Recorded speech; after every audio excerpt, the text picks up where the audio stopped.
So with any coffee system, we need RO. This is the Osmio system next to my Vesuvius, which is quite an expensive coffee machine, and it's a fairly small unit. Sits on the counter.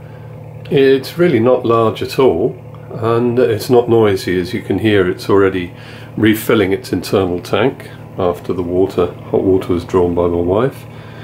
And why I like this is it's relatively small, and it replaces, we swing around here, this jug and this hot water boiling unit, which together occupy more space than the Osmio. And the reason why is that we use this instead of a kettle for a constant supply of hot water at the press of a button.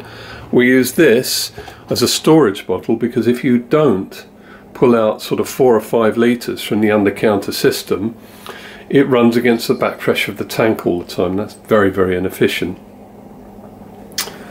These machines here, if they get a lot of limescale in them, valves clog up, vacuum breakers clog up, they stop working correctly, and suddenly they start costing you a lot of money in maintenance. And they're expensive machines. We don't really want to spend a lot of money on them.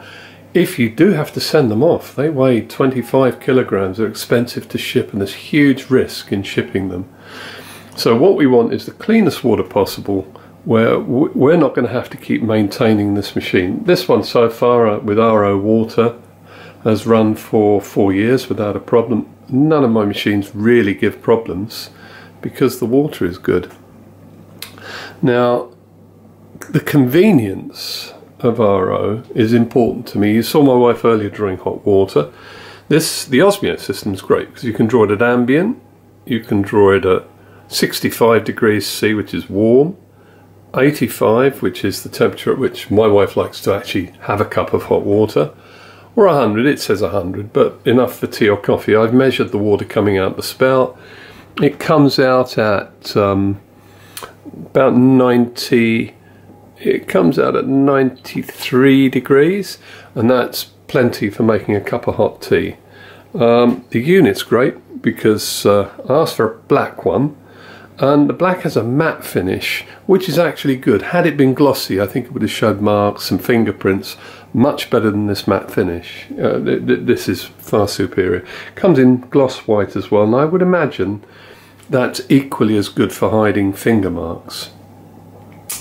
So yeah, it's very, very convenient, and in terms of operation, you spin the button to whatever you want, you press and hold it for 3 or 4 seconds, you get a 60-second pour.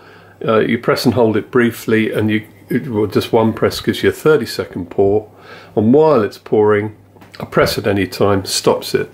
So that's great. It would have been, I suppose, nice had it had a function where you could say press to get a 30-second pour, and when your cup's full, as the press turned it off, it remembered that, and that would have been handy. But as it is, it more than fills a big mug. This I quite liked. If we move downwards here, it's the drip tray. That's nice because you can pull it away quite easily, and you can put it back, and it's magnetic.